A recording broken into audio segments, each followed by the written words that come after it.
Hello, everybody. Welcome back to Newcastle Fans TV. 3 away games in a row for Newcastle United. It ends on Wednesday evening as we go to Anfield to take on Liverpool. Here with Steve from the Redmen TV. And did you know, Newcastle United fans, that BT Sport will broadcast all 10 Premier League midweek fixtures exclusively live from Tuesday the 30th of August to Thursday, September the 1st, including the main event, of course, on Wednesday evening, Liverpool versus Newcastle United. With the BT Sport monthly pass, you can watch huge amounts of football, including the Premier League, the UEFA Champions League, UEFA Europa League, the UEFA Conference League, Serie A, Ligue 1, and the Vanarama National League for the next 30 days for just £25 with no contract to sign up. Go on bt.com/monthly pass. So yes, I'm here with Steve from the Redmen. It's a good afternoon to you, Steve. A fabulous win on Saturday, just for 9 goals against Bournemouth. You know, all the stats people talk about, like regression towards the mean and stuff, and you'll end up scoring the goals that your XG creates and all this kind of stuff. Well, Liverpool had, that's kind of what it felt like. We had created quite a few chances in other games and things like that, just hadn't been able to score. And yet Bournemouth just kind of, the universe correcting itself, just happened to be by scoring every time we kicked the ball towards Bournemouth's goal. It went in. So yeah, it was much needed actually, Johnny, because it's been a difficult start to the season. When the fixture list came out, Fulham away should be a banker. Crystal Palace at home, difficult, should be a banker. Old Trafford, Man United, yeah, it's a big game and all that kind of stuff, but they've been rubbish. So you wouldn't expect it to be on 2 points after those 3 games was just hugely disappointing, especially again, Manchester City looked really, really good until you guys did us half a favour there with them. So yeah, it was a very disappointing start to the season, really. So things need to be put right. And before the game, it was a case of, yeah, I'd like us to play well, but we just have to win this game. We'll cross bridges when we get to them. Players are injured, we'll get people back. But to put in a performance where we were just, again, a lot of people are saying, well, it was only Bournemouth, but 9-0 very rarely happens. It's the joint record for a reason. It just doesn't happen in Premier League footy. So yeah, Liverpool phenomenal, and like you say, it just it lifted the mood because I know 3 games into a season, but already things were starting to feel a little bit like, well, this title might be already away from us. We had to go and do something, and it kind of lifted the spirits a little bit. But like I say, means nothing really. Now we've got a run of. We play you guys, then we've got the derby coming up at the weekend. Also 2 more quite difficult games against teams who Liverpool will be favourites against, but neither are going to be really easy games. So yeah, we'll take confidence from it, but I don't think it counts for too much come Wednesday. Yeah, I think what a Newcastle fan would like to know, is it a good time to play Liverpool? I know you've beaten Bournemouth, but you mentioned the first 3 games. You dropped points at home to Crystal Palace, away to Fulham, which I think nobody expected. And Manchester United were a wounded animal after that Brentford defeat, Brentford winning against Manchester United the other week. So is it a good time for Newcastle to go to Anfield, or do you think maybe you're going to find a bit of form? As you mentioned, you've got the Merseyside derby, which you've got a fantastic record in as well. Yeah, it's an interesting one, really. Confidence-wise, Liverpool should be full of confidence. Obviously, you go and batter someone 9-0, you should be. But I think, especially Crystal Palace and Fulham, to an extent Man United as well, did expose a couple of weaknesses in the Liverpool team and in the squad for sure in the setup. So, yeah, again, reference before the Bournemouth game, him and his squad had one of these heart-to-heart meetings where you call them all in and lay down not so much read the riot act, but just lay some things down and get some things cleared up, etc. So maybe they did, but there were some fundamental tactical flaws in Liverpool in all of those games, really. Looked a bit toothless in attack. Palace is different because we went down to 10 men, but even so, couldn't quite finish the chances we had. Got caught with the sucker punches on the counter attack. Man United did the same thing to us. Again, if you look at Marcus Rashford's goal, it comes in a stealth. Liverpool just dominating the ball. The next minute we're hit with a counter. Fulham did it to us. Like I say, Zaha did it to us as well. Now, going into this game, obviously Newcastle for me are a team who are definitely capable of sitting back, soaking up pressure, got a good goalkeeper, quite a strong defensive unit, and then go and hit you on the break with, obviously, Saint-Maximin, if he was fit, would be the main outlet. Now, if he's not fit, you're looking at other, Fraser or an Almiron, not as good, but they're still more than capable of, getting into a 1v1 foot race with somebody and beating them to a ball. So, in terms of that, there's a blueprint laid out for you. I actually thought, Johnny, that Bournemouth kind of thought Liverpool are a wounded animal. rather than because he tried to sit back against Arsenal and got battered, and he tried to sit back against Man City and got battered. So they almost come to play football against us, which was just stupid. They might have lost 4-0, but they ended up losing 9 because they just couldn't cope. So if Eddie Howe and Newcastle can be, and I think you've got, good defenders, a good goalie, and be resolute in midfield, then there is chance you can counter attack on Liverpool. That it is just the system we play is that we play such a high line, and we ask the fullbacks to bomb on so much that there is room to counter. So if you can, exploit those situations, then there's never a bad time. That will never be the case. Not be the case with Liverpool. We just trust the centre halves to bail us out, or the goalkeeper to bail us out because he's brilliant at one-on-ones. But yeah, I think confidence-wise things should be better. But by all means, listen. The last time Liverpool fans were at Anfield, we saw Crystal Palace frustrated. So on an evening game, so if you can get to 60 minutes at 0-0 or 1-0 or whatever, it might become a bit nervous. So I don't think it's a horrendous time to be playing us.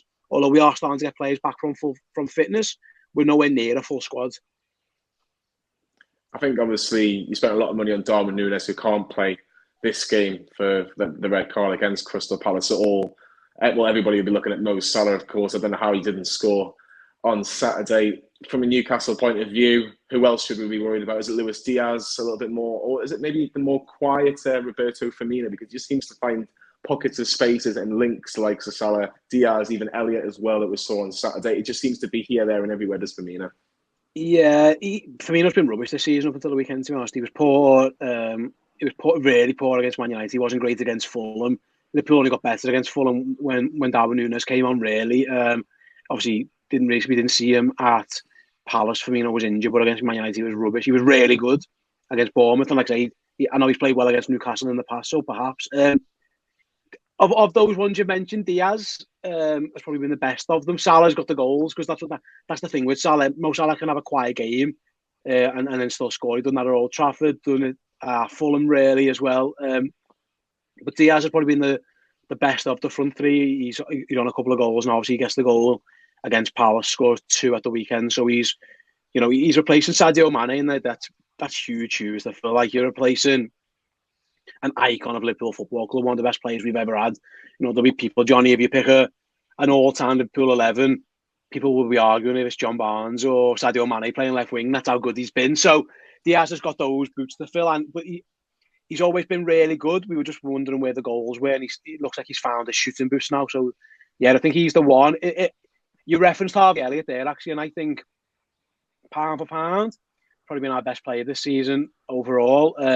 Now, he has a slight injury worry, so we'll see how that one goes. He come off at half time, and no one knows 100% if he's going to start. But he's been a real bright spark for us. The Salah, Alexander-Arnold trio down that right hand side has been really, at times it's looked really effective. At times it hasn't worked out quite well. But yeah, I think the ones you mentioned, you're right.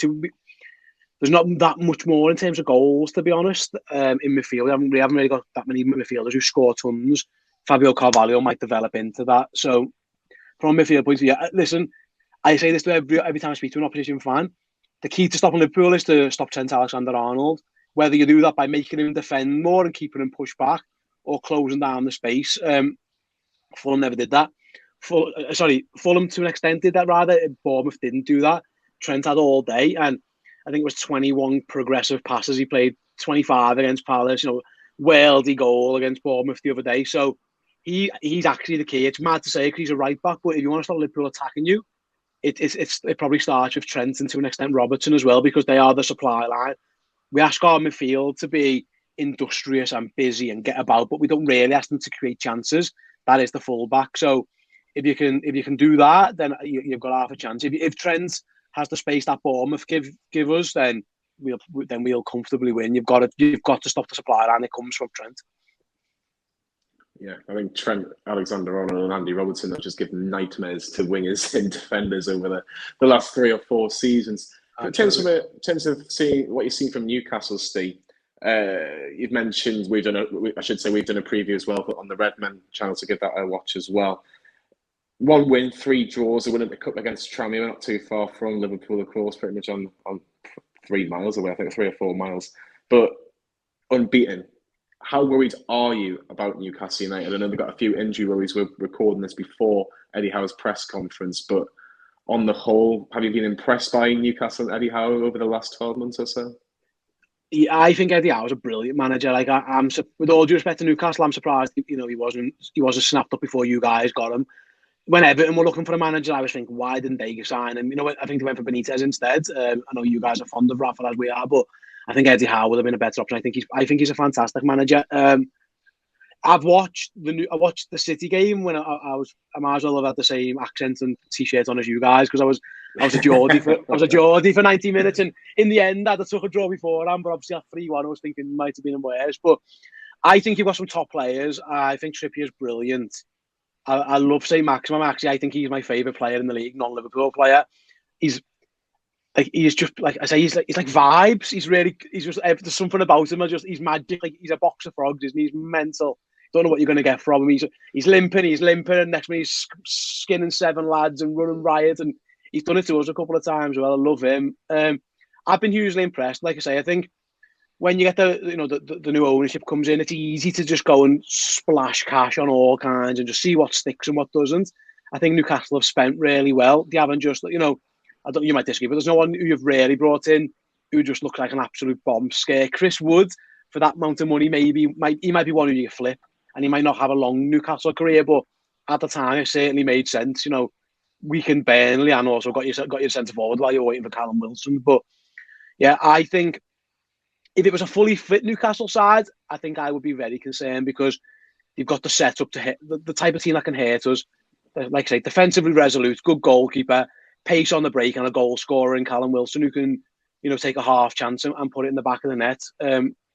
With the injuries, like I say, I'm guessing Wilson's pretty much not going to play. Bruno, obviously, there's I think again another quality player is at half a doubt. Saint-Maximin's half a doubt. Kieran Trippier. So even if these guys play, they're probably not going to be 100%. So that gives me encouragement. But I'm with you, mate. I fully fit Newcastle. I don't think there's that much of a dissimilarity to what Crystal Palace did to us. It's very, there's the ability to do something similar.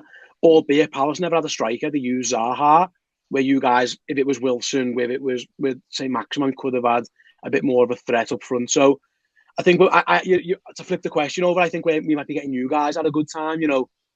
If I was Eddie Howe personally, and I'm just saying, maybe I'm saying this, and I said this on our show as well, looking at the fixture list ahead, why would you, if someone's 70, 80%, why bother when you've got, your next 4 league games, essentially, all games that I think Newcastle could definitely go and win.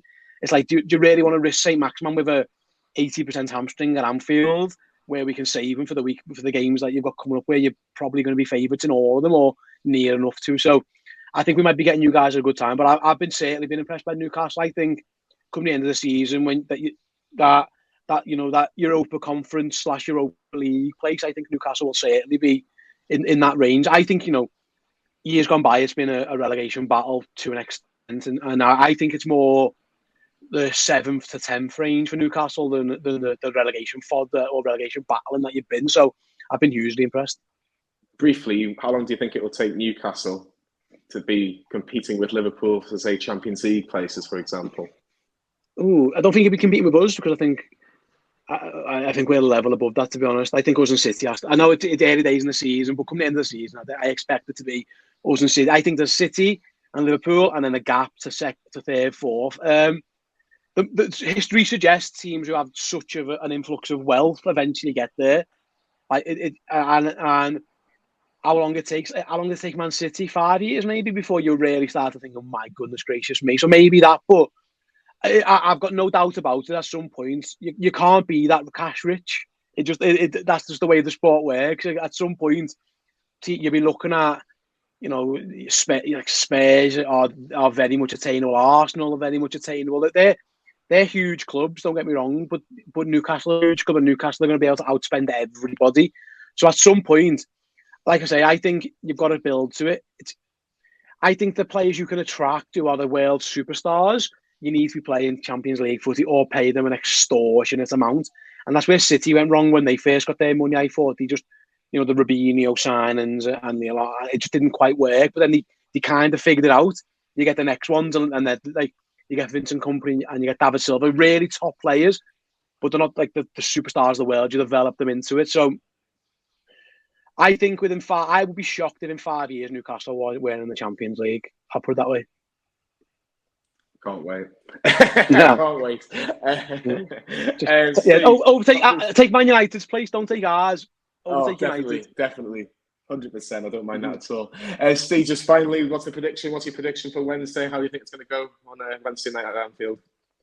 I think we will win 3-1, similar to last year. I wouldn't actually be shocked if we scored the first goal. So we've actually let, I think before Bournemouth, we'd let the first goal in 8 consecutive league games or something crazy. And Bournemouth, obviously, we scored very, very early. But last season, Shelby scored, didn't he? And then we bounced back. I just think we've hit our straps. I would expect us to win, but I am not expecting an easy game. Usually, your record at our place is diabolical. Obviously, bar the COVID season where Joe Willock scored in injury time on top of injury time on top of injury time. You generally speaking, we do quite well against Newcastle, but I think it's not going to be as easy as some of them games where I think we're in for a tough one, especially if some of your guys we mentioned are fit. But I'd still back us to beat anybody at home, to be honest. So I'm going to go 3-1, but not an easy game.